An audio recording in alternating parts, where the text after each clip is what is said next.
Okay, everyone, if you could take your seats, we're going to get started with the next session. We're moving on to the last part of the spectrum of prevention. And it is my pleasure to introduce colleague Dr. Ben Shaw from the University of Illinois Chicago School of Public Health, who's going to chair this session. Thanks.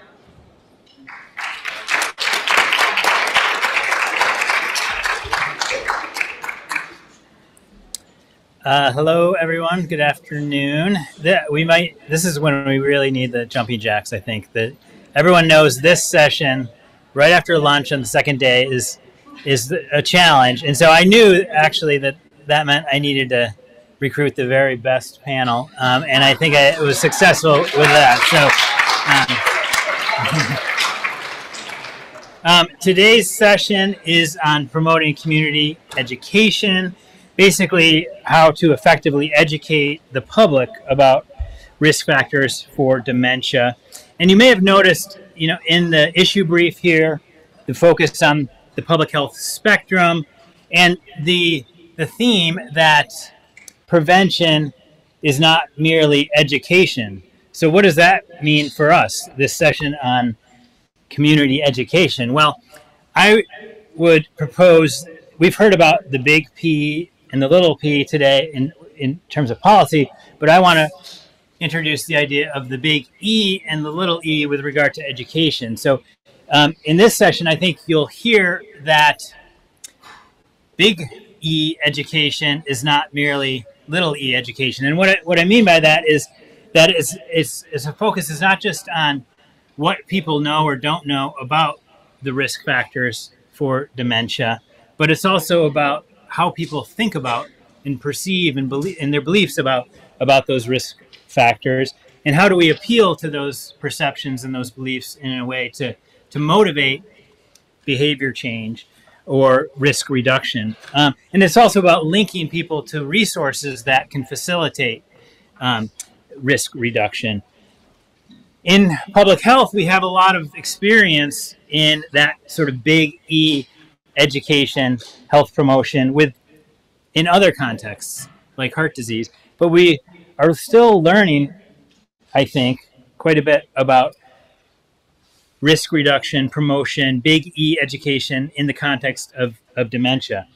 But the people on this panel are really at the forefront of this effort in terms of delivering community education in innovative and tailored ways around dementia risk reduction, and in studying what works and doesn't work so well. So I'm really excited for you to meet them and hear from all of them.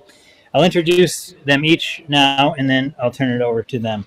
Our first speaker is going to be Melita Yazzie from the International Association of Indigenous Aging.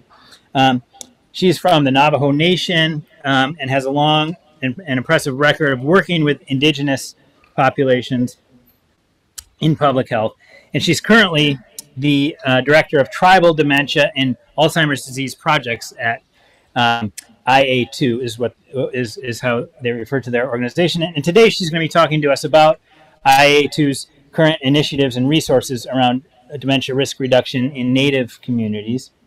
Next, we're going to hear from Chelsea Ridley, who is from the Tennessee State Department of Health. And she is the Tennessee Dementia Friendly Community Coordinator. She oversees Tennessee's BOLD grant and also a statewide faith-based initiative. She's been serving Tennessee's older adult population in various capacities for several years, and she's a past recipient of the Rising Star Award from the National Network of Public Health Institutes. Today, we're going to hear from Chelsea about communication strategies used by the Tennessee Department of Health to reach those most at risk for dementia. Next up, we'll hear from Gina Green Harris, who is from the University of Wisconsin School of Medicine and Public Health.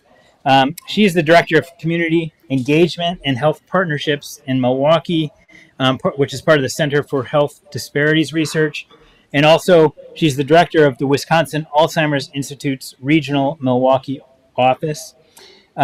She uses an asset based community engagement approach in her work and has been instrumental in increasing participation among African American older adults in the Wisconsin Registry for Alzheimer's Prevention, the RAP study.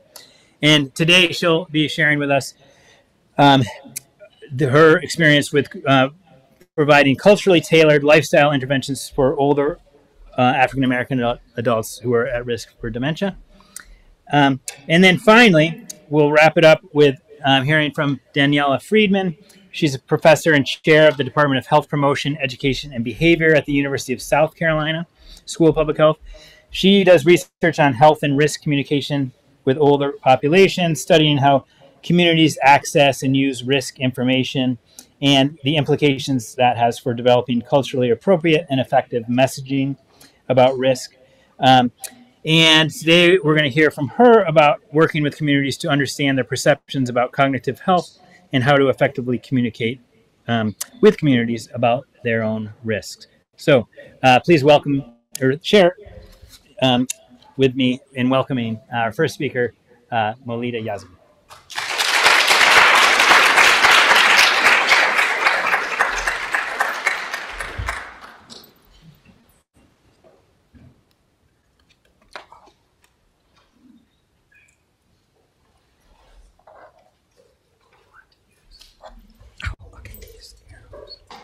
Okay. Where's your notes? There it is.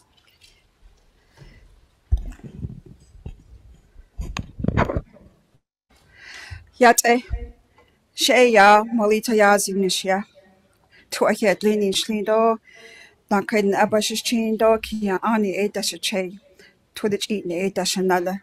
A cut aga a, then and sanchla. Late one and nest is a date nasha. I guess nasha he day, say be what day. I thought the nest sanchla. Good afternoon. My name is Molita Yazi. Want me to translate that?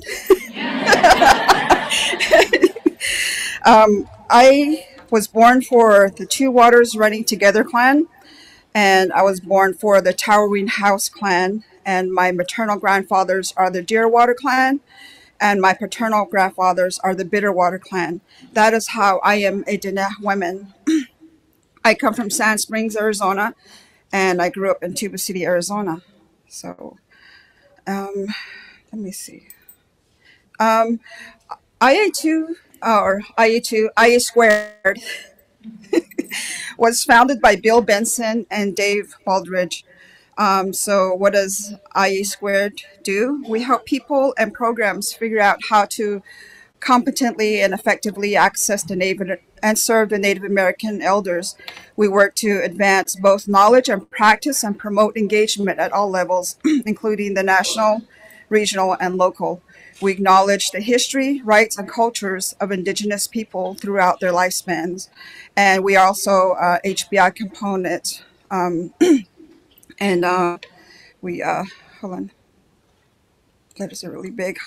I got to scroll down. Okay.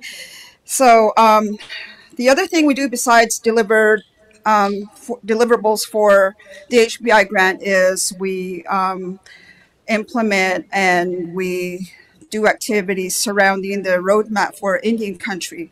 It's the first ever public health guide focused on dementia in American Indian and Alaska Natives communities, and the roadmap is designed to support discussion about dementia and caregiving within tribal communities. And it's also created to encourage public health, a public health approach, which is a larger part of the holistic response. And so I mentioned before that IA2 is IA Squared is a CDC-funded HBI Component B resource center. And as a resource center, we provide technical assistance and resources for tribes, tribal leadership, healthcare, and public health staff, urban Indian health centers and organizations, and tribal elder service advocates across the country. And our activities are designed to advance community engagement and help build capacity among tribes and tribal member serving organizations. So over the next few slides, I'm going to show you some of the products that have come out of IA Squared, and later on I'll talk about products that we're working on for the future. So our products are designed by and designed for Native American and Alaska Native nations. And so we have a development process that we use. We use listening sessions, talking circles, and community surveys to make sure that the products that we are creating serve and that they're culturally appropriate and we're using the right language for Indigenous communities. And we get this the input from tribal advisory boards, national advisory boards, elders, Title VI, and community members. So we do this in a variety of ways, but we make sure that we have culturally appropriate products. So one of the first products we have is the Healthy Heart, Healthy Brain product. This is a quick reference for Alaska, American Indian and Alaska Native community members to learn about the connection between health of heart and brain health. So it has like information on recent statistics. It has plain language so that people can understand the language. It's not complicated. It's built for communities to learn from.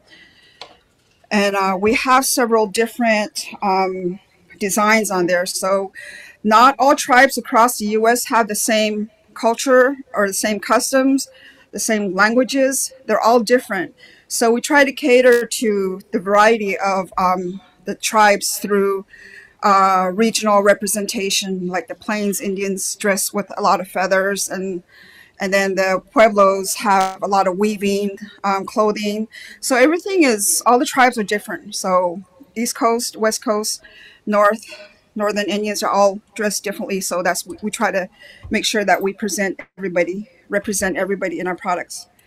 And the other thing I need to mention is we have printing stipends for communities or people who serve this population. If you see products on here that you like, you can order them and we'll have them shipped to you. And you can order as much as you need. The next product we have is 10 signs of thinking and memory changes that might be dementia.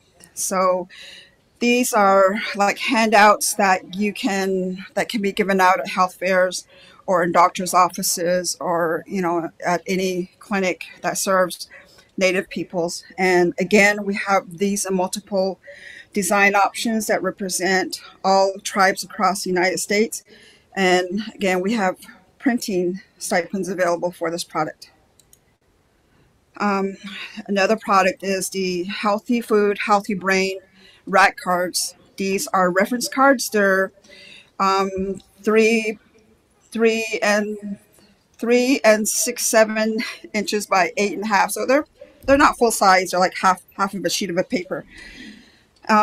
They provide nutritional advice to communities, and they have culturally relevant recipes using mostly indigenous-based food products. Things that are available regionally for these tribes. And again, we use different types of foods that represent different regions of the United States. And we have that available through stipends too. And then we have this dementia risk graphic, dementia risk reduction graphic. And this was adapted from the Lancet Risk Factors for Dementia. And we kind of tailored it to include tribes representations. And so this was created through talking circles. We asked questions on what the tribes think or the people think would be culturally relevant as a product. And so, yeah, this is kind of, I think this is an 8x10.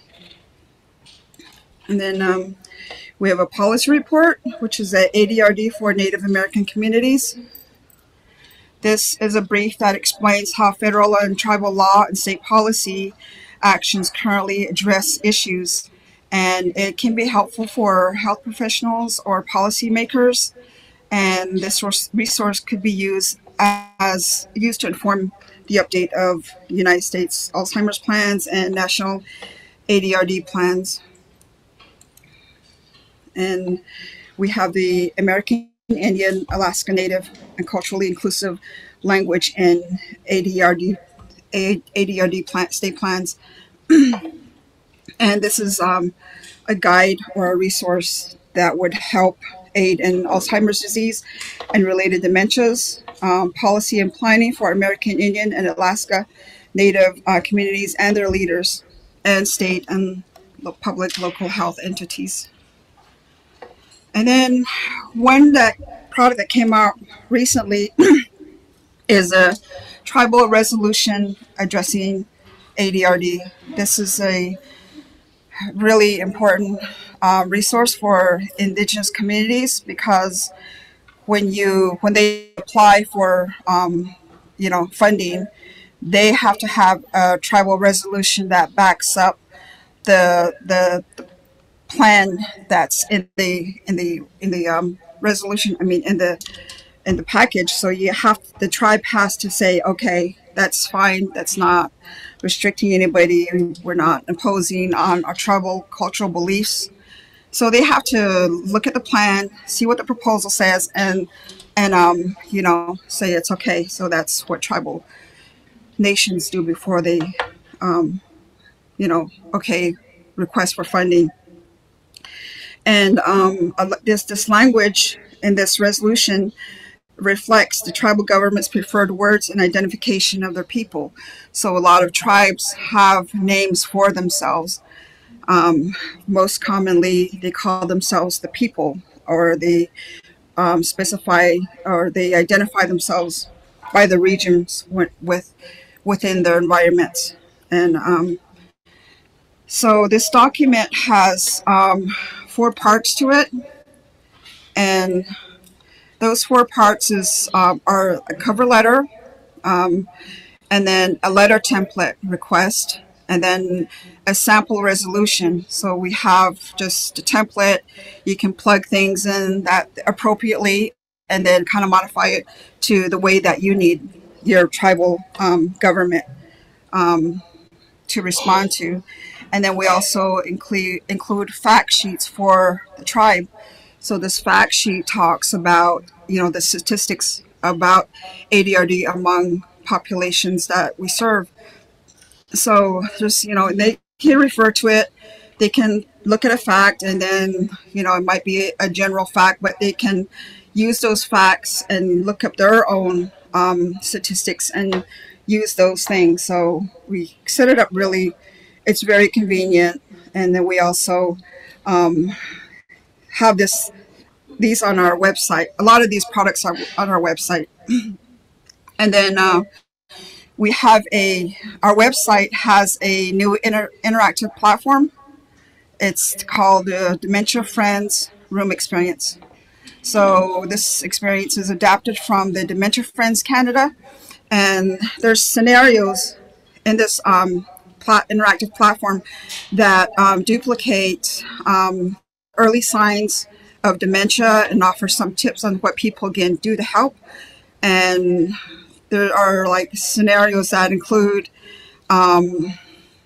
like how someone with dementia might experience being in a kitchen, or being in a restaurant, in an office, or driving, or being on a public transit, and even how they might react to being in a store. So it's kind of an interactive platform.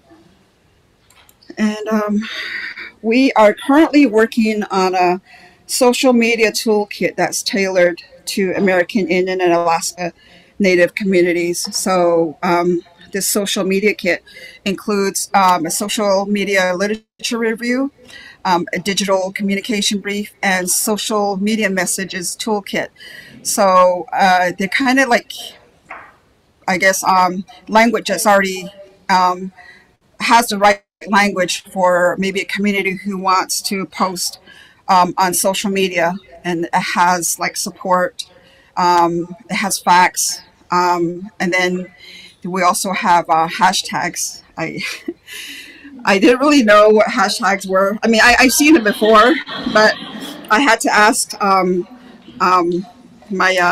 the young women that I'm working with. Oh, by the way, let me introduce really quick Mary Ann. Where's Mary Ann? And Bree, they're up there.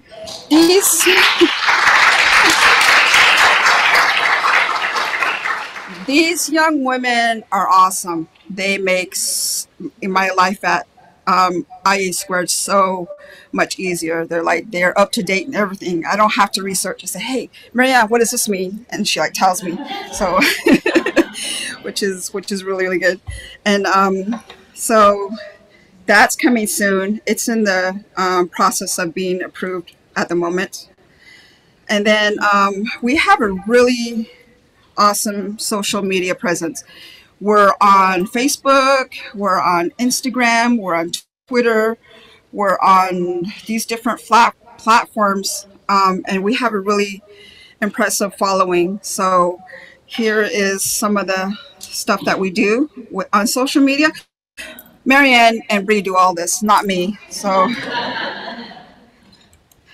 and then so we also have an e-news.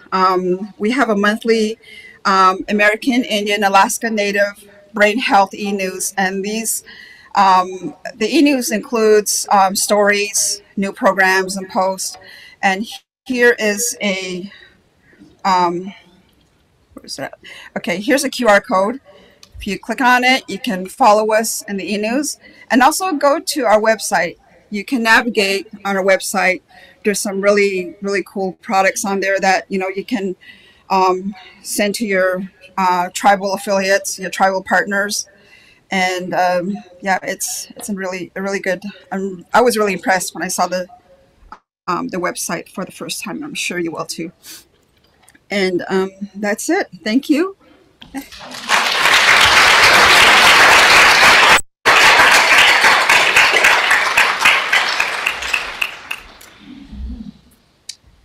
Thank you so much, Melita. And I do believe these slides will be available, so you can be sure to grab that QR code if you haven't already. And so next up, I'll introduce Chelsea Ridley from the Tennessee Department of Public Health.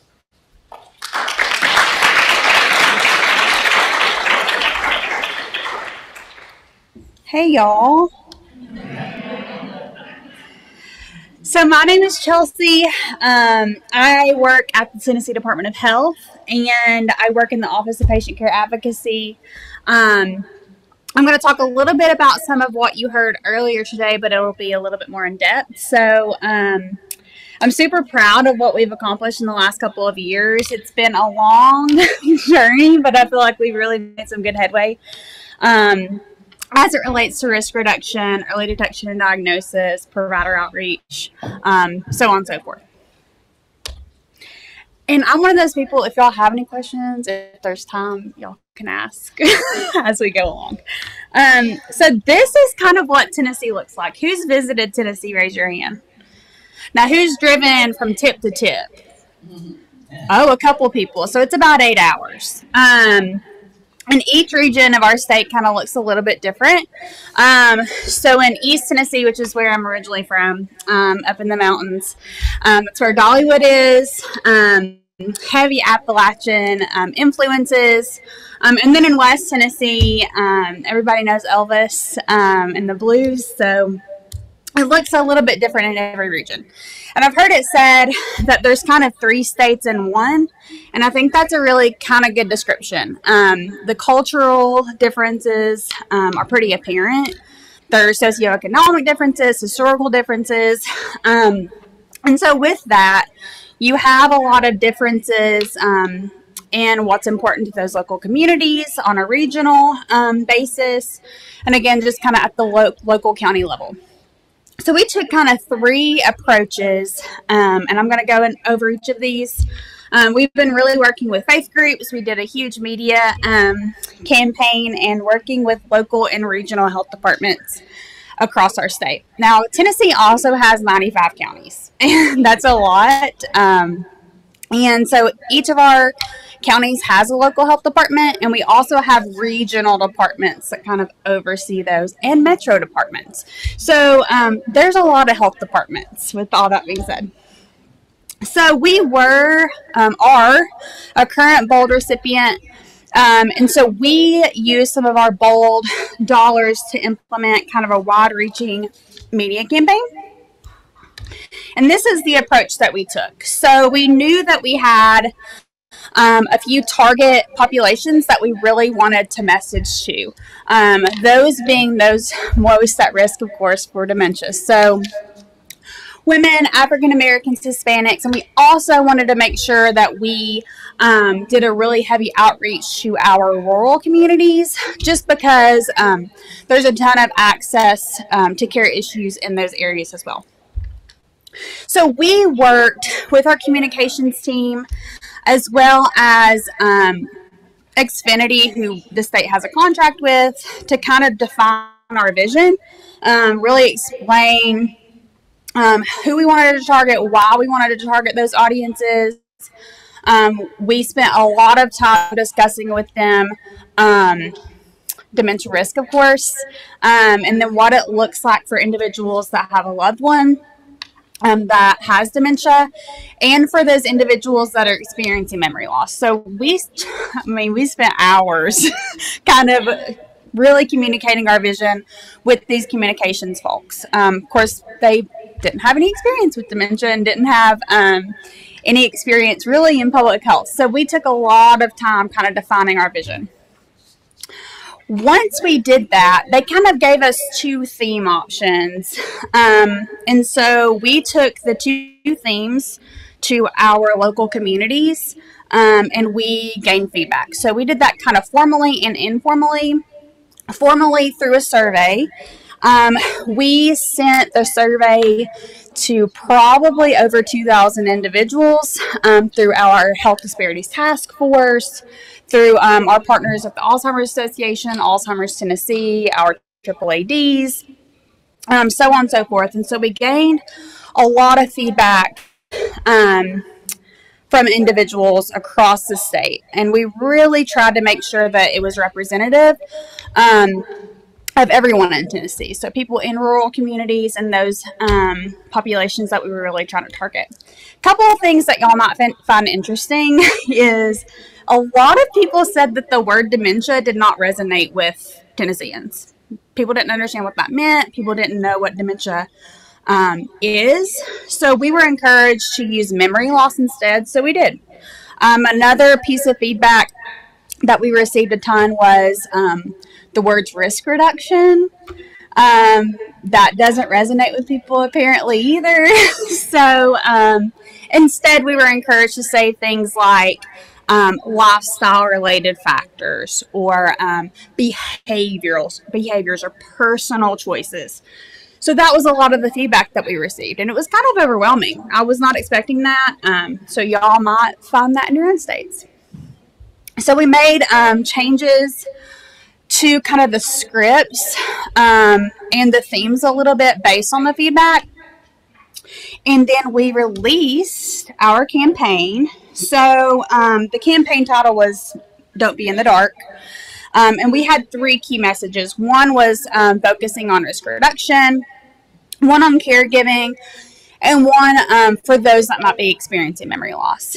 And so we also felt it was really important that the people that were playing in these roles looked like Tennesseans. And so Tennesseans, like myself, we don't look like models, right? Some do. Some do. I don't. Most other people don't. So we took a lot of time choosing the individuals that were playing in these roles. And so that was fun.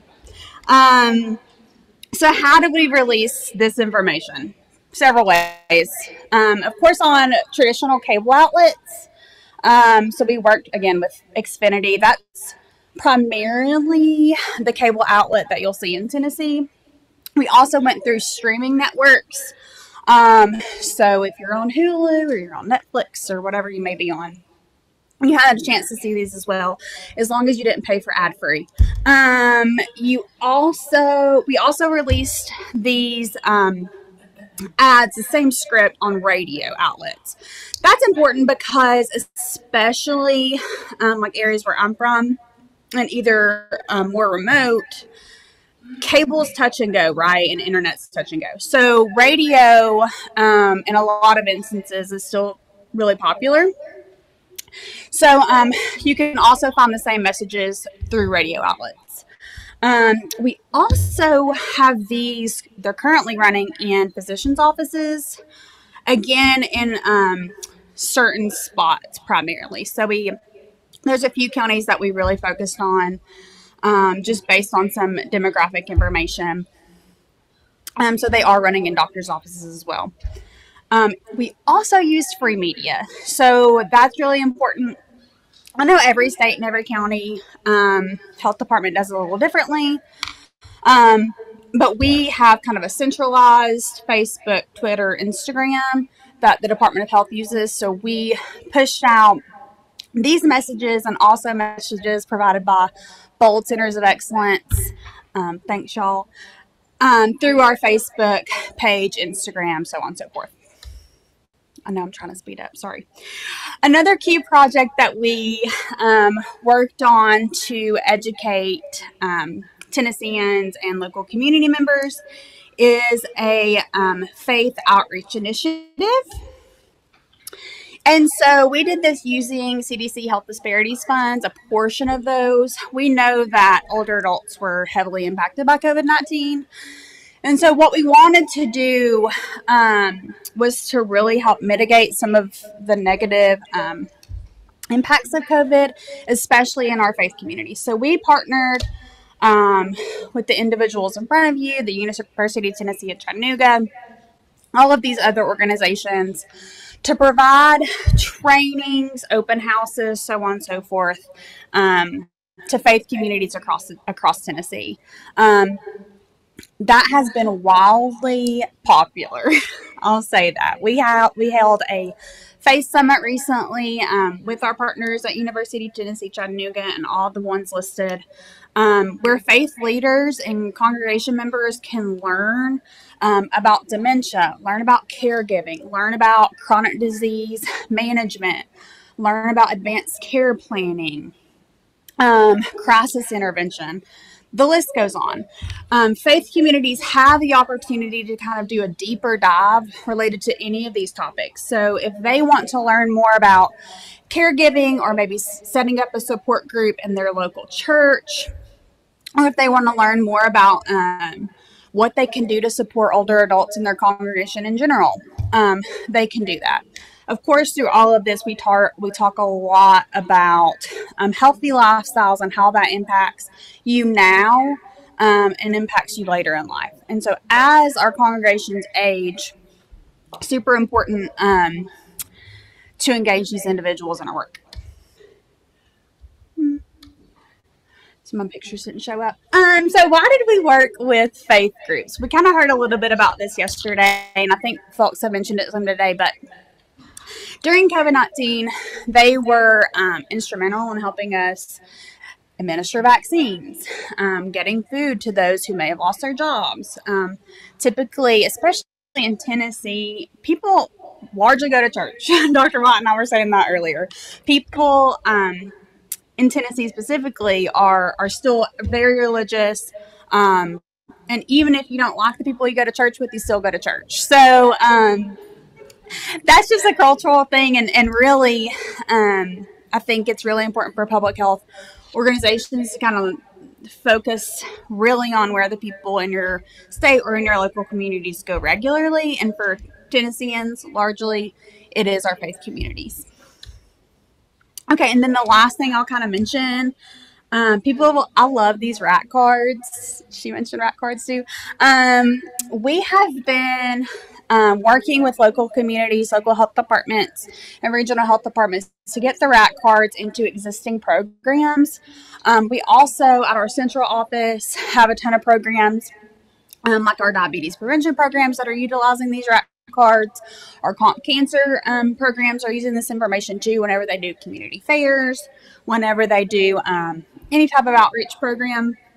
They're heavily using these RAC cards and kind of incorporating this idea of the healthy brain and the healthy body into their existing work. I'll also say we stole from Washington State their HBI internal assessment. So really it's the Healthy Brain Initiative internal assessment for public health programs. And so we should have a report coming out soon if y'all want a copy. That kind of goes over all the existing programs that touch brain health, and then also provides those programs ways that they can incorporate brain health into their existing work and their partners that they needed to consider working with. So we just thought it was super important to provide kind of one-on-one touch bases for them too. So if they wanted to reach out directly, they could. And that is it. So if y'all have any questions, this is our contact, and you can feel free to reach out.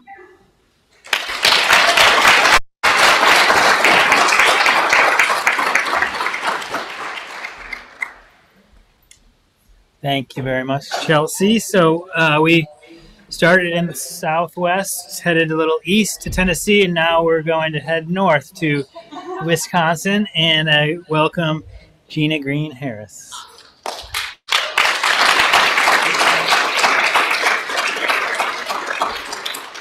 Good afternoon.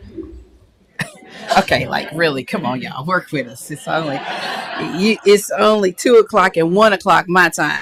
So good afternoon, everybody. All right, now I got a disclaimer. First, I want to thank you for inviting me to be here today, but I need to let you know I have two fathers. One, my biological father is a salesman. He sold insurance and by trade. And second, my stepdad is a pastor. So I just need you to understand I'm a talker. So I got a few minutes up here. And I unfortunately am like Ike, don't meet a mic I don't like, but we're going to be all right. So having said that, it is indeed an honor to be here. I'm going to talk to you a little bit about a program that we have at UW, Connecting the Dots Part 2. And this is a dementia wellness project that we put together specifically with the community, our community advisory board, with our federally qualified health center, Milwaukee Health Services, who has a dementia clinic that we have put together with them, and then our collaborative program with our team for UW. So those are the names that you see up here that have all worked on this project today.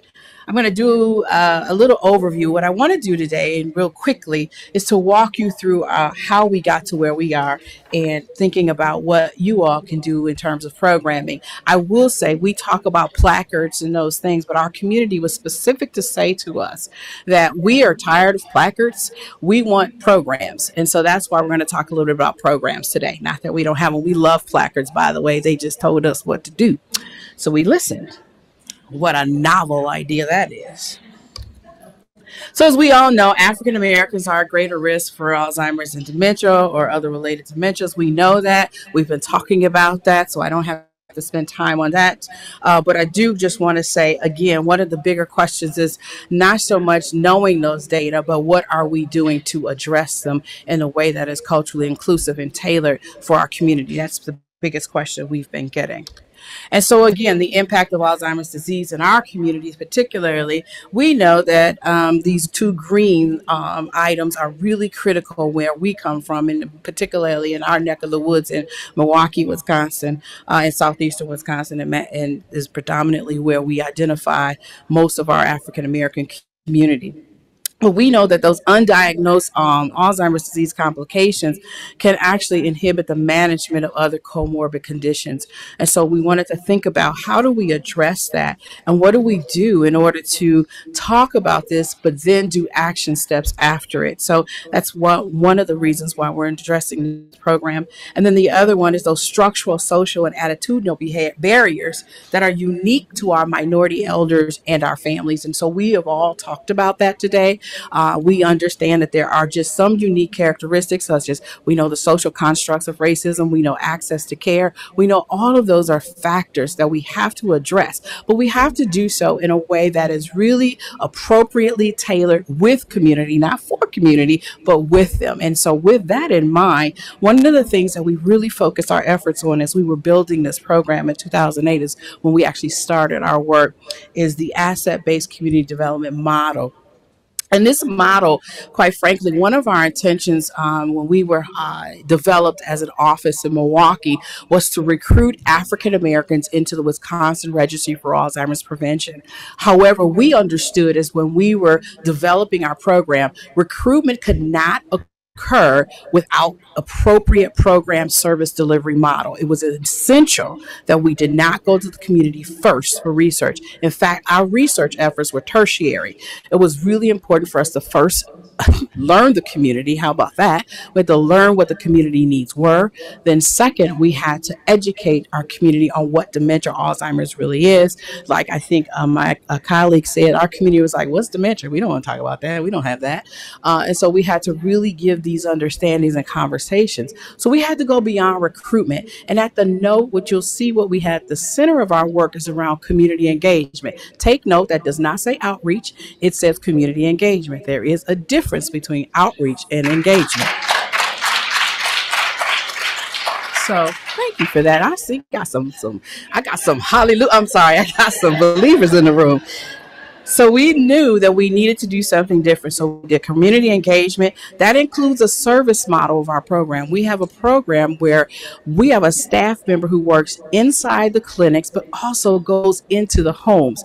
She takes what the clinics give and goes into the homes for the doctors where they can't go. And it's created this bi-directional partnership, checking to see about medications, checking to understand how do I get to care resources. And so I'll talk a little bit about that.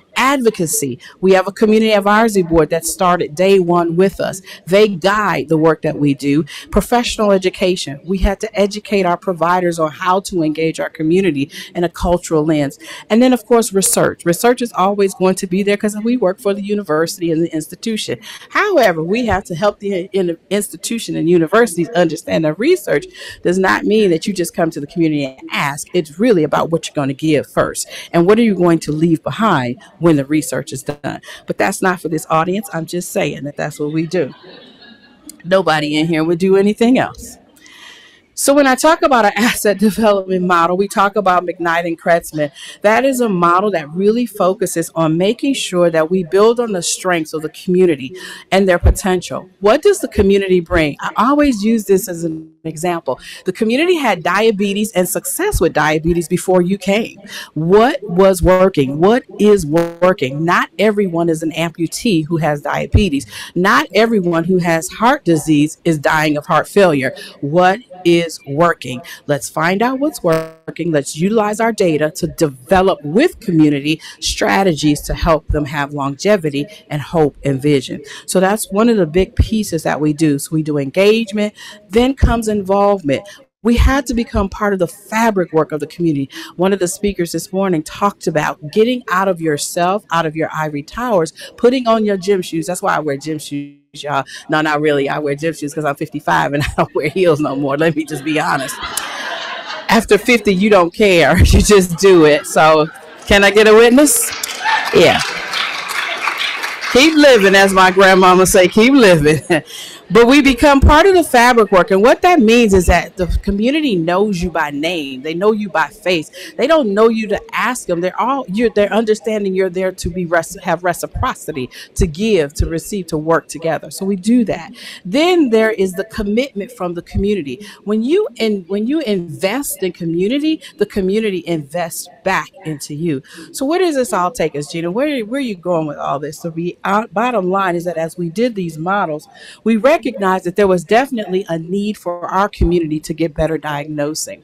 So we worked together to develop a memory clinic. Dr. Mark Sager of University of Wisconsin-Madison had developed memory clinics across the state of Wisconsin well beyond us in 2001. I believe they started at the Wisconsin Alzheimer's Institute, and they were developed and designed specifically to help providers diagnose dementia. We knew that there was a gap, and we developed those clinics to do so. But we also understood that there needed to be something more than a diagnostic part of this process.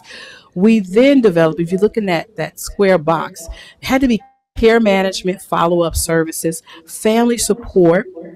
And who could do that? So we incorporated, somebody talked about this earlier, the community health worker model, and we had also a care coordinator and nurse practitioner. We developed a nurse practitioner memory clinic model where the nurse practitioner was running the program, but was working with the social worker and community health worker to bring in family to hold discussion and identify what those needs of the family were to keep their loved ones at home as safe as possible for as long as possible. That bi-directional relationship.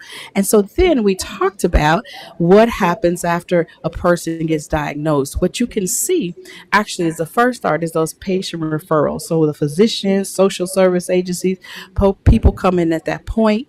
Then there's the diagnostic testing that happens. It had to happen with that nurse practitioner, physician, right? But we learned that second half, that care management follow-up was critical to making sure that families were well kept and understood. However, I will say, as we did this work, we recognized that we were still not making the mark. We were getting families diagnosed. People were understanding what was going on. But there was something missing. We needed to do more, and we needed to go upstream a little more. And the other conversation we started having was, what can we do to offset some of these potential patients who are high risk for dementia? Can we do some risk reduction? So we have our model here. I won't spend a lot of time, but this is just the poster presentation that we did. Talked about the hybrid model, about a medical home, and we wrote about our diagnostic memory clinic. Again, we were seeing improvement in people getting diagnosed. We were seeing people coming for appointments, and we were actually getting more questions from family caregivers, how do I care better for my loved ones? So we understood that. Now I will say we got questions from caregivers, what can you do for us? As a result of some of those questions, we did create a program which we were funded to do through Bader Philanthropies. It's called the Amazing Grace Chorus. This is a chorus of people who are living with dementia and their caretakers.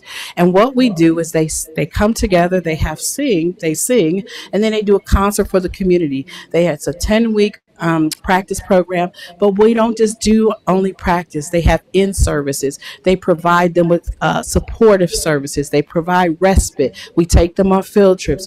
We do all of these things to, one, educate families who are caregiver how to take care of your loved ones, what can you do, and how can you improve that. The other thing we do is those who are on the journey, we offer them social engagement. It is an opportunity for them to recognize that they still have life. And so we've been able to transition thought patterns about my loved one has to stay locked up in the house. Absolutely not. We can have socialization. We can have safe spaces. And so we work with those families to do that. So as a result of these programs, we have noticed that, again, you can see the results. You will see that there's improvement on those global quality of life scales, increased self-esteem, decreased perception of failure and usefulness, right? Increased engagement in community activities. That was important for us. But again, the caregiver said, what we understood was we still need to go upstream. There's still a population that's being seen in the clinic that remain high risk. So we developed this program, which is what I'm actually here to talk about today, the Healthy Body, Healthy Mind Dementia Wellness Project. We needed to move upstream and talk about risk reduction. So what we have is we had the multidisciplinary team of the memory clinic actually engage in community. Imagine we had a physician in the community a half day a month working with potential patients, working with community members who we knew were high risk. What did we do? We did screening for memory loss and chronic illness at these resource fairs. And after that, we would understand who needed referrals. We had the clinic. We would make referrals to clinic and health services. And we work with individual family and caregiver around education. And then we created this pathway to lifestyle intervention. And that's the Healthy Body, Healthy Mind program. If a person demonstrated that they had some high risk, they were offered this lifestyle intervention program, which I'll talk about. Healthy Body, Healthy Mind is a evidence-based program, by the way, that was actually redesigned using the Illinois Wise Woman Cardiovascular Program. We got permission, they worked with us, and we modified this program to be specific for people who are higher risk for dementia. It's five weekly 2-hour group sessions that focus on brain health, diet, nutrition, physical activity, chronic disease management, social support, and goal setting. And it was really about social engagement. It was about building teams. It was about really working with these African American seniors who were high risk and helping them empower themselves to know how they could actually improve their health if they worked at it. And so it was definitely culturally tailored. And so when I say that, it's because we had like movement, but they brought in their jazz, they brought in their soul. We did line dance. We also did things such as take folks to read labels. We would give gift cards, go to the grocery store, bring back what you bought. We did different things that were relative to them. We asked them to cook for us. They cooked meals and they came and they socialized, but it had to be a healthy meal. We asked them not to make fried catfish. We asked them to make dishes that were really healthy, and they did it. And so we recognize, again, asset-based. Community can do what you help them to do. So at enrollment, we would take a brief medical history, lifestyle survey, and we did those biometrics because, again, we had to be able to measure to see if this program was actually going to be something that could work and change about lifestyle intervention. And so we did a post-intervention, and then we did a follow-up 3-month survey. So briefly, I'm almost done. We've got, what did we do? We had, and these are early numbers, early July 15, 16. Again, I didn't update my slides as much, but what we did is we had 96 enrolled at 8 sites. African American was 80%, women 81%, widespread chronic conditions. As you can see, it's the average person we've been talking about during this conference, right? And so we recognized that we were getting the population that we wanted to get. We were excited about who was coming to these sessions. And so our intervention, we had 8 cycles, 7 housing sessions. By the way, I did fail to say, we went to our high-rise, our senior high-rise. We intentionally went to a place where we knew we would have people who were high risk. We had our most vulnerable population because most people say they're the hardest to recruit, hardest to get to do anything. So we wanted to take the challenging population. We wanted to take that challenge. And so we basically, here's our results. Half our enrollees attended 4 or more sessions. Half of them at least half focused on increased physical activity levels. Satisfaction was high, 96%, so they were glad they participated. 98% will recommend the program to a friend. And then these are some of those qualitative statements. The class made you more mindful, aware of your own health conditions, like the support from the group that they got, believe that you can achieve with your health goal. And then what was really important is these 3-month outcomes as well. So 59% were completed 3-month visits. 34% achieved their SMART goals. 59 were in progress. We saw positive behavior changes in diet and physical activity that were ongoing. Statistically significant positive change in quality life measures, and decrease in BMI, systolic blood pressure, total cholesterol, and a statistically significant decrease in A1C. So we know that this actually was working. And so we've got these comments. I push to fit my exercise every day, the way I shop, the way I eat. So we're excited that we know that these programs are working for our community. And our conclusions is that we believe that with community collaborations, we can have successful development, implementation, and evaluation. Senior housing settings is acceptable for African American seniors. And we believe believe that we show promise in these programs. And so our next steps is, of course, to continue our funding, and we have gotten funded to continue our programs. And so we're continuing to build and engage in our healthy promotions. We're increasing our behaviors. And our last step, of course, is to facilitate group at the building level changes where the building members are actually leading the program. So stay tuned for that. We're incredibly excited that we're going to be able to have this as a leave back, right? So we left exercise tools. We left the resource manuals with participants. Everything we took to the community, we left behind for them to be able to continue to do this work and to progress. And with that, I am finished, and I want to say thank you.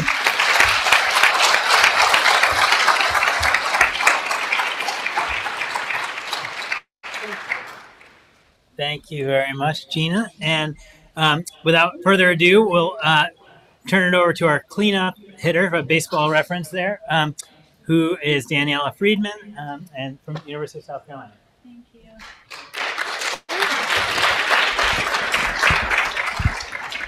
Thank you so much. I wear flat shoes because I'm 6'1", though I tell people I'm 5'11 and a half. So that's why I wear my flat shoes. So thank you so much for having me. Inspiring hearing about these 3 programs. And it's really nice to see old friends and to meet new ones. So it's wonderful to be here. We've heard excellent information about programs that are out there that are doing amazing things in the community. I'm going to take a step back, and we're going to talk about perceptions and the importance of perceptions, and taking into account community perceptions, which these amazing individuals have all done with their programs in order for us to improve our outcomes and to make sure we're engaging our communities. So that's what we're going to talk about. Okay. I was fortunate to be part of the CDC-funded Healthy Aging Research Network and Healthy Brain Research Network, and I just wanted to acknowledge that and all of you because we're here. And this was before I was part of the group, but this was the group that helped define healthy aging a number of years ago. So I did want to acknowledge that and to thank everybody who was part of that and for getting me involved. So let's talk about perceptions. Okay. So how do people think about older people and older populations? So you might meet an older person. You might recognize that they're older because of some cues that you see, physical cues, ways that people are behaving. We have expectations, often stereotyped expectations of what we might think an older person is going to do, look like. We might modify our speech to account for that. That might reinforce stereotype behaviors. That might then lead to potentially lower self-esteem among the older person in our interaction. It might lead to less social interaction. That person might withdraw and not want to be engaged in the community. And it can lead to this cycle. And this is from Ellen Ryan and colleagues' communication predicament model. So what can we do to get us out of our cycle? How can we improve our communication? And again, all based on how we deal with our perceptions. So once we recognize cues, and we're among older populations and older adults, we may modify our communication, but we'll do it in a way that's tailored and that will accommodate people and not necessarily to help reinforce stereotypes. This will help empower the people that we're talking about, hopefully increase social interaction and optimize the encounter so it's a successful communication encounter. And then we have broken the cycle that was on the previous slide and we're engaged in more effective communication. So just a way in which perceptions can influence our communication and behavior. Okay, so some more on perceptions. What are our perceptions about how to reduce risk of dementia based on what we see and what we read? So let's talk about the media for a little bit. We did a bunch of different media studies looking at what information is out there, and we started very old school and we looked at hard copy newspapers and magazines based on when people were doing that. And we looked at top circulating magazines. We looked at what protective and risk factors were being presented. We found that diet was discussed a lot, physical activity, not so much. much. Risk factors like hypertension, not so much. Publications for specific communities, for example, for African American communities, had little content about cognition. We went on to look at both English and Spanish language publications, not that much about the association between physical activity and potentially reducing risk of dementia, cognitive decline. We were getting more high tech. We started looking at websites.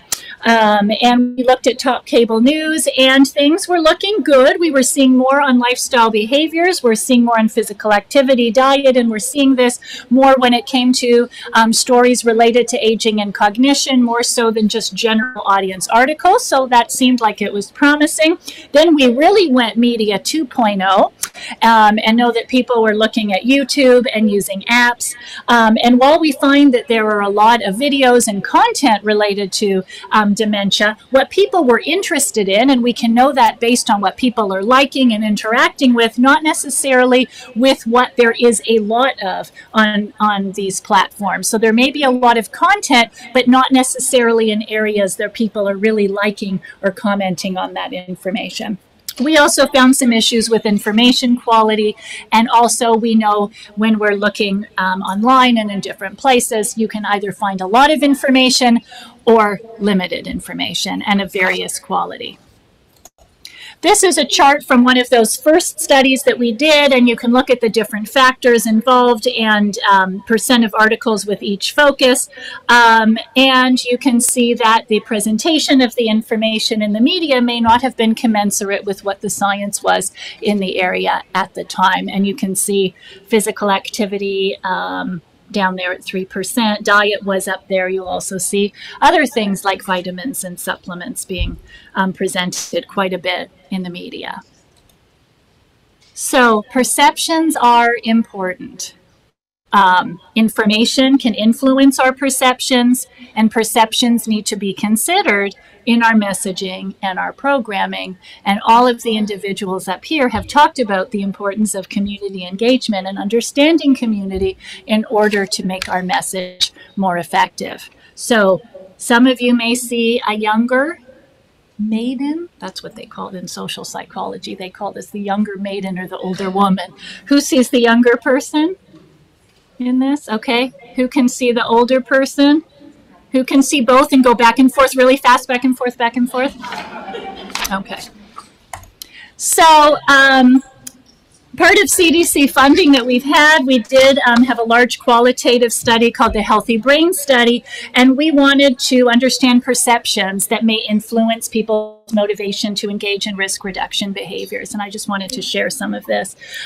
We did a large focus group study with over 600 participants across the country, and we were in rural and urban areas. We spoke with people of different races, ethnicities, caregivers, healthcare providers. And what was our purpose? We didn't use the word dementia or Alzheimer's, but we did say, just can you describe the things that we can do to keep our brains healthy or keep our memories or ability to think as we age? So we used wording that was recommended to us, and the community influenced us even in the questions that we asked. So a few findings. So first, some perspectives or perceptions from our older communities. They were concerned about cognitive decline. They mentioned all of these things here on the slide of things that they thought that we could do to stay sharp and be right in the mind, and that's wording from our communities.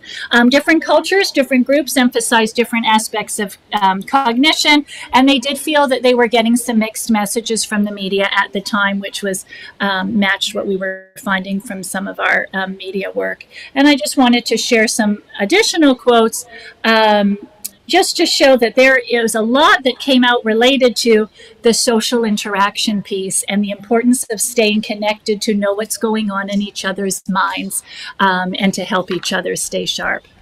Caregivers focused a lot on the challenges of their care recipients and didn't talk that much about them and what they perceived they could do to keep themselves healthy. As caregivers, we know that we deflect and not talk about ourselves, may not take care of ourselves. But they did still talk about some strategies that they use to help them cope. I don't want to be one of those people that says, I know you can't see this, but considering it's a talk about communication. But the importance the importance of the data that we collected and our discussions with community, it was not just about perceptions alone. What came out and what emerged was the importance of understanding the perceptions, because they influenced how they wanted to get the information, what they wanted to get with the information, who they wanted to deliver the information, the importance of having personal stories, so the actual format of the information.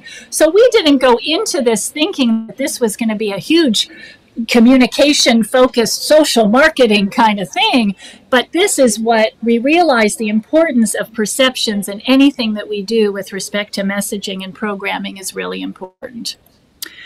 We were fortunate to be able to submit some questions. Whoops.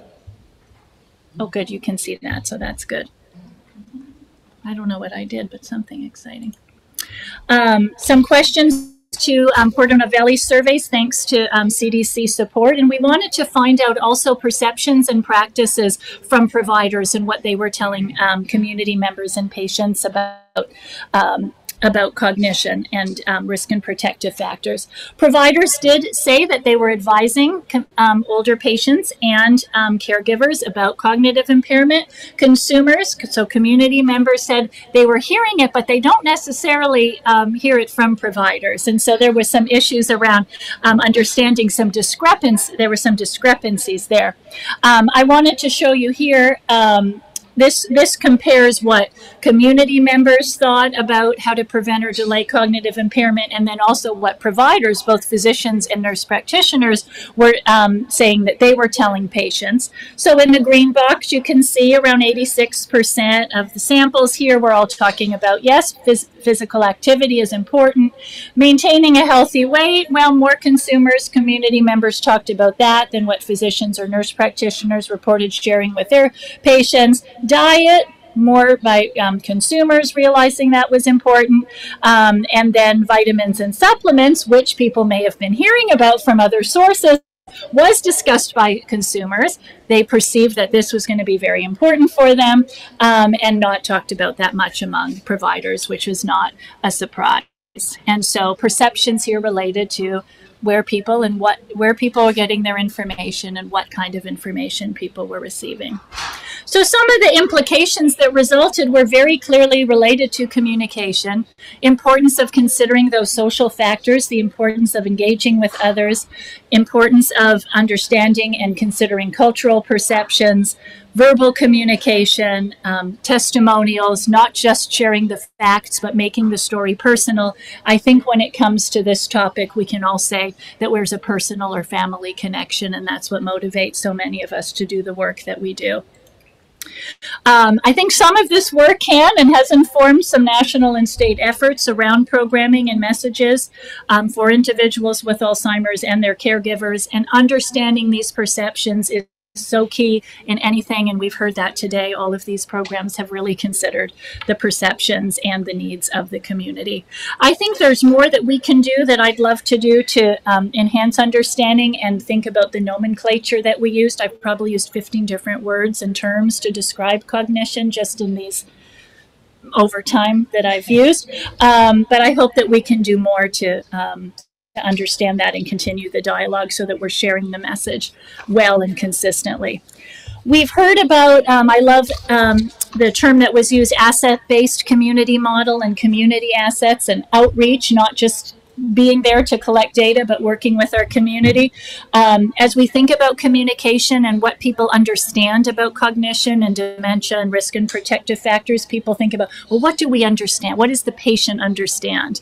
And I've done a lot of work in health literacy, and it's not just about the patient. It is about how we're communicating our message. And Healthy People 2030 Objectives does look more closely now at organizational health literacy, and as we and all the work that we're doing can focus on the messages and that we are providing, that we're tailoring, so that we can look at health literacy as an asset and not at what people don't understand as a deficit. So how can we work together in order to meet people where they are is very important. So I just wanted to show this model by Nutbeam.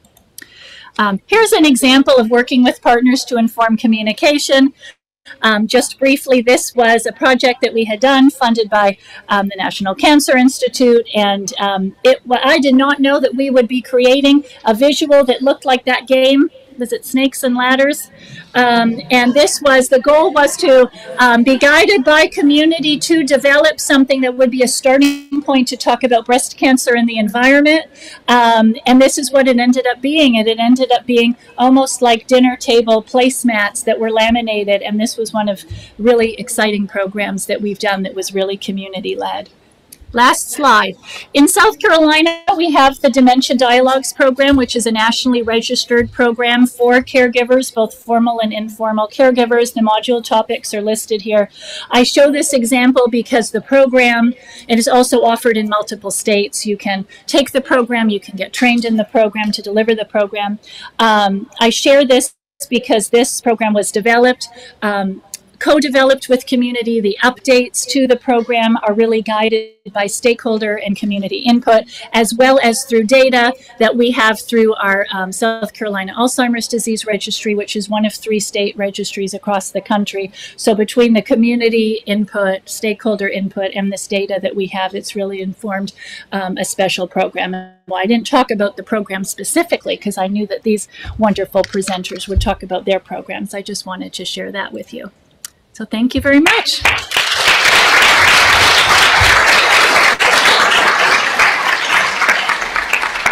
So we do have time for questions. And first, I just want to thank all 4 of these panelists for great talks, but more importantly, for the great work that they're doing. And before we go to Q&A, there's mics set up at each side. But before we go to Q&A, I want to invite Melita Yazzie back up to provide an Indigenous land acknowledgement.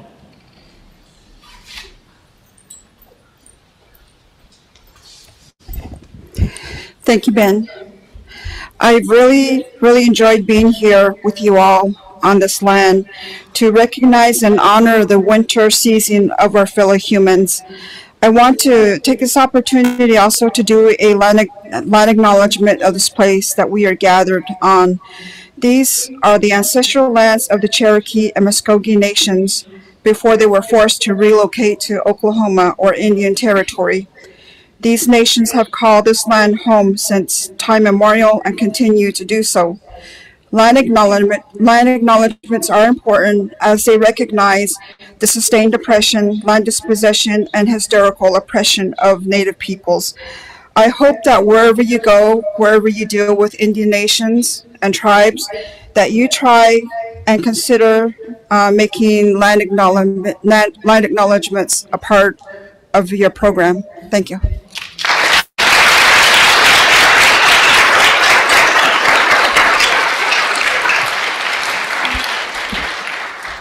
Okay, thank you.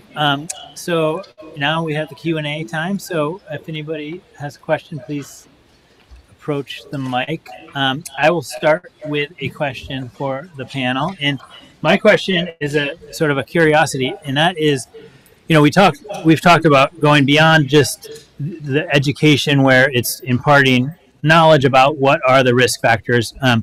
And when we get to the point beyond that about perceptions of risk for dementia, we can think about health behavior models that suggest that like the threat of a negative health outcome can motivate healthy behavior change. Do you, in your work with your communities, have you found that dementia is perceived as a threat that is more motivating even than something like heart disease or other chronic illnesses, that and does that translate into motivation for healthier behavior?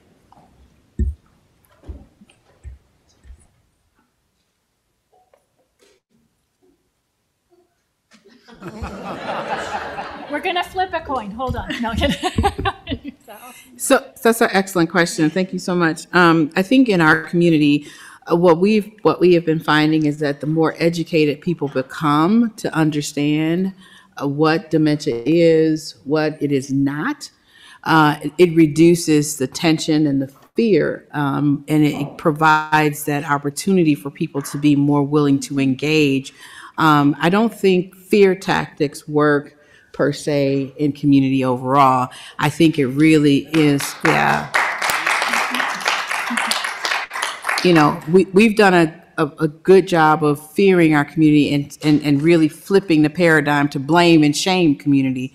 What we have to do, again, is through that education to help them understand what this really means, that it is not something that, you know, there are things you can do to offset, but when they get that information, I think people are willing to use it to their advantage. And I also think the more we get families to be willing to understand and address dementia, not in a closet format, but again, normalizing the conversations, then people are willing to say, how can I, you know, I'm watching my loved one go through this. How can I make sure or reduce my risk of doing this too? That's been our experience. Thank you. So I just want to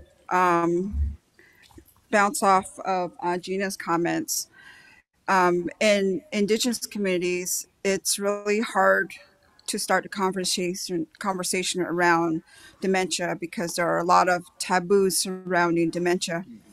If you if I would as a child, I would ask my grandma why my grandpa's acting this way. He keeps asking the same questions over and over again, or he's going back to his younger years, like as if they were yesterday or just current. She would tell me, "Dojanida" means we don't talk about that. So that's the kind of the opposite of, I guess, what the conversation is right now. But that's for Indigenous communities. That's something because it's been taboo for so long. We don't really talk about it. But at IA Squared, we're thinking of starting the conversation between the elders who still carry on those taboos and the younger generation who can bridge that communication gap. We have so many young people coming out and getting educated, and they know these risks. They know what the conversation should be like. But we need I think someone earlier talked about intergenerational communication. That's not like, generation 2 or generation 2 to 3 is a skip in between the generations. And I think that's the gap that we're missing because my grandma doesn't want to talk about it. My mom is kind of okay talking about it, but I'm ready to talk about it. And my children are ready to talk about it. So that's what we're going to be working on the next couple of years, is trying to build that bridge and start talking about the taboo of talking about dementia. So.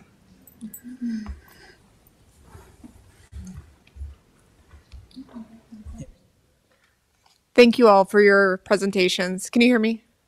It's not now.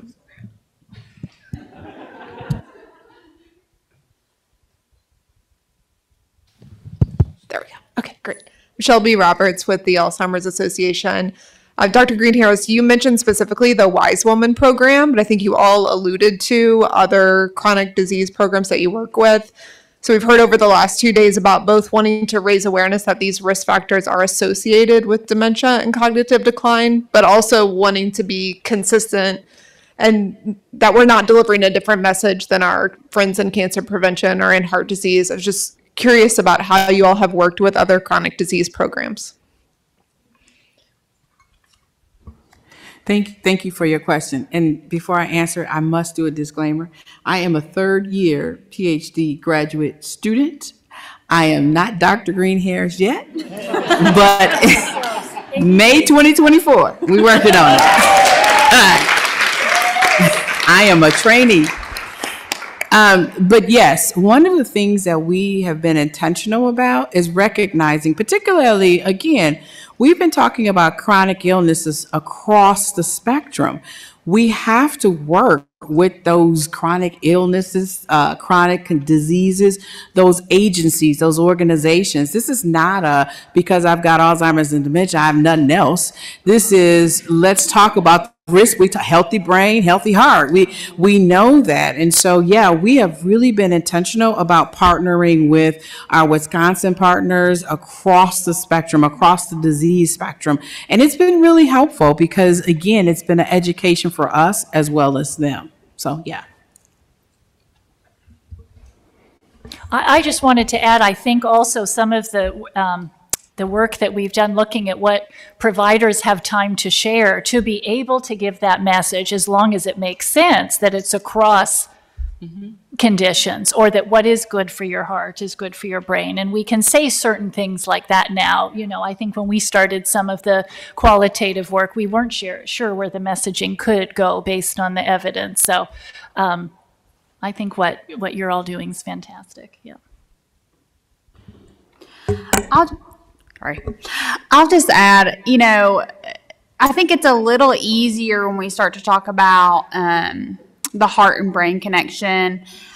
What I think for a lot of public health agencies is important to realize, and there was a presentation, I can't remember who it was, sorry, yesterday that mentioned ACEs. That is such a focus now, and has been for a few years, rightfully so, among public health agencies, focusing on how adverse childhood experiences can impact you throughout your life. For us, I feel like that has been kind of a really nice tie-in, talking about brain health specifically across the lifespan and how early brain development, whether it's ACEs or positive brain development through exercise, nutrition, so on and so forth, really does have an impact later in life. So finally, I feel like it's taken us years, but I feel like finally we're getting to, like, people are starting to talk about the brain as an actual organ now versus where previously we just weren't there. So that brings me hope. I just want to add to that too. I think the other thing, and I will say, one of the things about Wisconsin is that we do work closely with our Department of Health Services.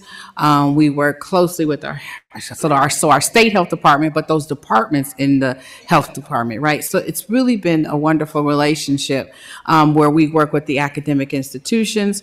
You don't have to be from Wisconsin. We work with Marquette. We work with, different structures to do this work. And then, of course, the resources are so sparse. We don't have a choice. We really do have to try to work together. So Medical College and UW can write a grant together. We know we need to be able to expand these resources. And if we're going to continue to try to be in silos, it only hurts our community. And I think that's the message that the community has given us, that we don't care who you work with. We just want some resolve. We really want solutions. And that's what we have to be attuned to, I think, as in our roles. Hi there, Marcia Ori from Texas A&M. I feel like I'm the biggest talker, but the one next to me says she's the same. Anyway, I've heard in this particular session how important language and culture is. And I've heard about some absolutely terrific programs that are appropriate for populations that haven't traditionally been reached. But we don't have enough of these programs. And I think, have I heard correctly, that if you give the wrong program or the wrong message, it either won't be heard or it might be offensive. So what is the balance if you don't have the right message, the right program? Do you still give a message that you know may not be heard or may even be offensive to some populations? What's the balance? I think it's really important when you're working with diverse populations that you use tribal councils or church councils, where that consist of people from the community. Then you can run their programs by them, and you can make sure that your language is appropriate and it's being represented in a very respectful way to the group. And that's what we do at IA Squared. We have actually several arms of approval that we have to reach out and get approvals from. That includes a advisory council that's made up of American Indian and Alaska Natives.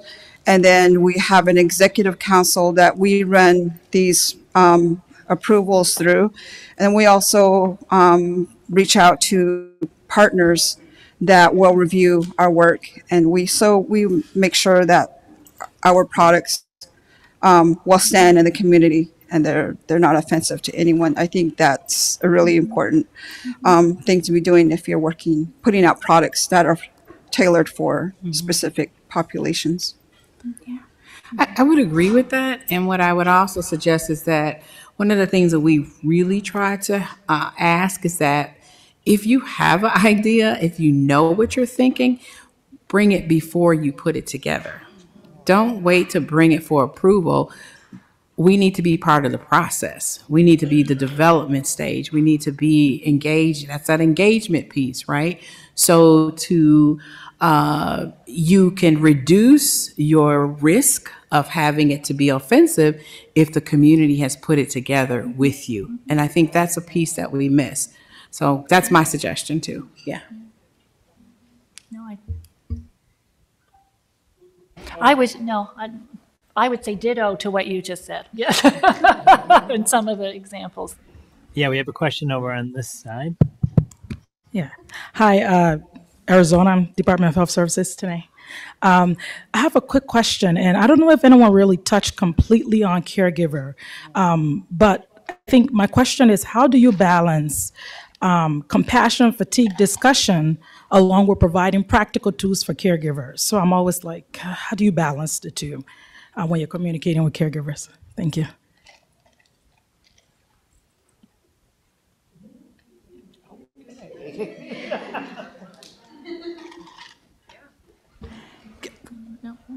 I can talk after you.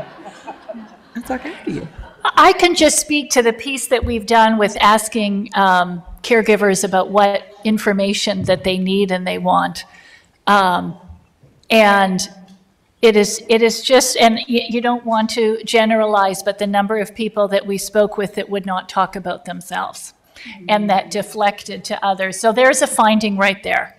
And how it also creating the environment, the climate where you're at a place where that person's at the place where you can have that conversation.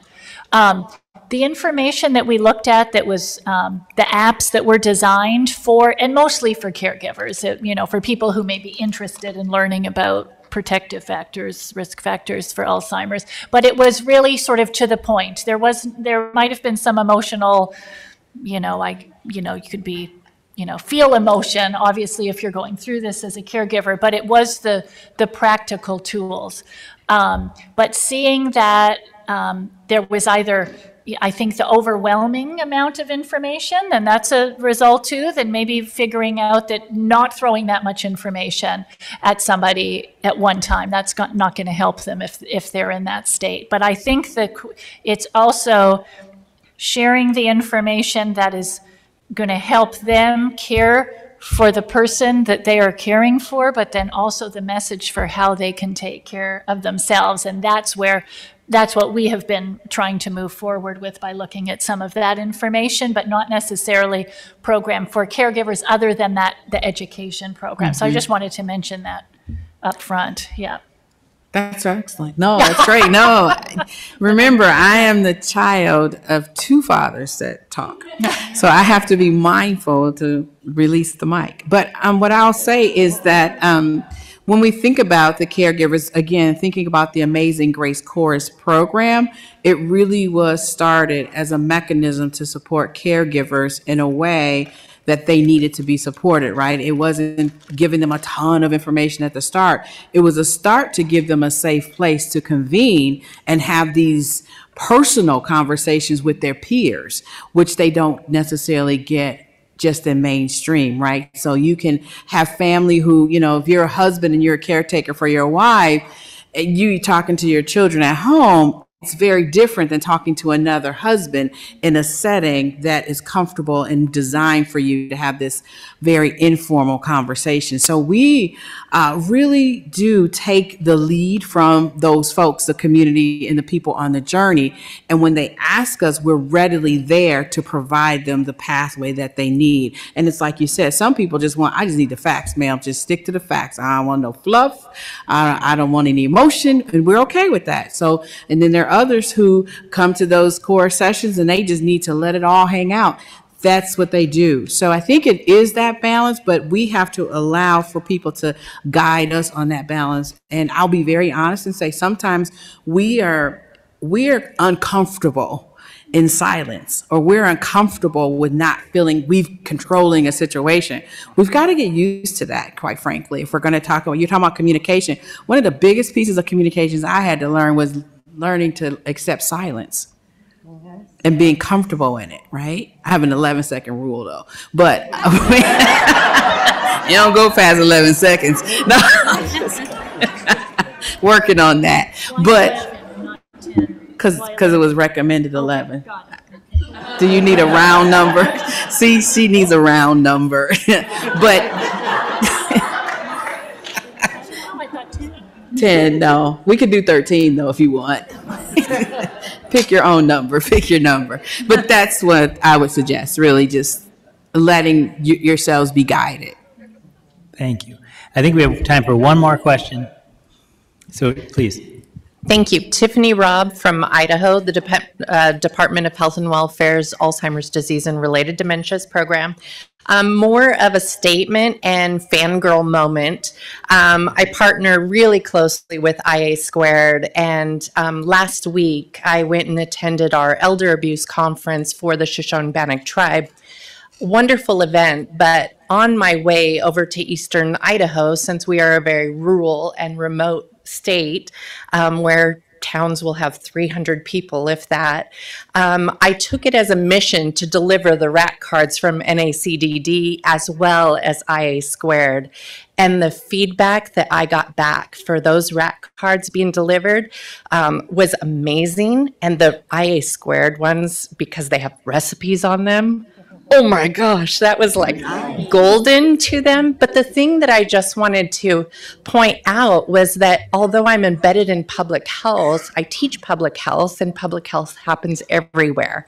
So my main mission was I was hitting libraries because they love RAC cards, and because they are counselors, they are friends, they are everybody's in communities, and the feedback was just phenomenal there. So be prepared for all the orders that are going to come in.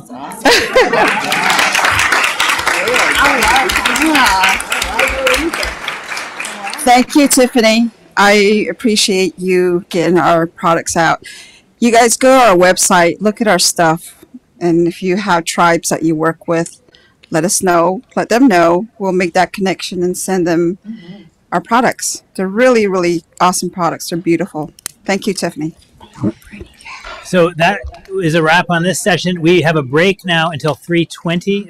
The last session will start at 3:20. So thank you again to this great panel. Thank you all for your questions.